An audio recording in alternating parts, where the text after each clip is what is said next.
മോനൊന്ന് അവിടേക്ക് എന്തേ ഇന്ന് രാവിലെ മുതൽ എന്റെ കൈക്ക് നല്ല വേദന അക്ഷരം ഒന്ന് എന്റെ കൂടെ ഡോക്ടർ എടുത്ത് വരുമോ? എനിക്ക് സമയമൊന്നുമില്ല അമ്മ, നിങ്ങൾ കാണിക്കാൻ പോകാനൊന്നും. നിങ്ങൾ വെക്കല ഒരു ഓട്ടോട്ടെ വിളിച്ച് പോയിക്കോ. എന്നാ ഞാൻ പോയിക്കോളാം. എന്തൊക്കെ പൈസ ഉണ്ട് എന്റെ തരാന്? ഇന്ത്യയിൽ ഇപ്പൊ ഒന്നും ഇല്ലമ്മ, ആരുടെയും കടം വാങ്ങിച്ചോ. നിങ്ങൾ ഓട്ടോ വിളിച്ച് പോവൊന്നും വേണ്ട, ഞാൻ വന്നോളും കൂടെ. പിന്നെ പൈസന്റെ കാര്യങ്ങൾ ആലോചിച്ച് ടെൻഷൻ അടിക്കേണ്ട, അതൊക്കെ ഞാൻ നോക്കിക്കോളാം. ആഷിക പറഞ്ഞ നിങ്ങൾ കാര്യം വെക്കണ്ട.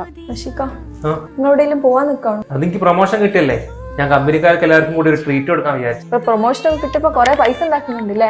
വെറുതെ ഒന്നല്ലോ, ഞാൻ നല്ലോണം കഷ്ടപ്പെട്ട് കിട്ടിയതാ. ഉമ്മന്റെ കൂടെ ഒന്ന് ഹോസ്പിറ്റലിൽ പോവോന്ന് ചോദിച്ചപ്പോ അതിനുള്ള നേരവും ഇല്ല, അവിടെ കൊടുക്കാനുള്ള പൈസ നിങ്ങളെ കൈമലില്ല.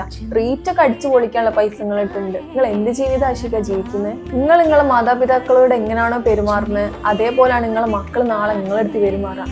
നിങ്ങൾക്ക് നാളെ ഒരു സൂക്കേട് വന്ന ഓല് നിങ്ങൾ തിരിഞ്ഞു പോലും നോക്കൂലട്ടോ. നമുക്ക് എല്ലാരും വേണം ആശിക്ക, കുടുംബവും ഫ്രണ്ട്സും. അല്ലാണ്ട് ഫ്രണ്ട്സ് മാത്രമല്ല, നിങ്ങൾ പാർട്ടിക്ക് പോകുന്നതിനൊന്നും ഒരു പ്രശ്നമില്ല, പക്ഷെ അതേപോലെ കുടുംബത്തിനെയും നോക്കാൻ പറ്റണം.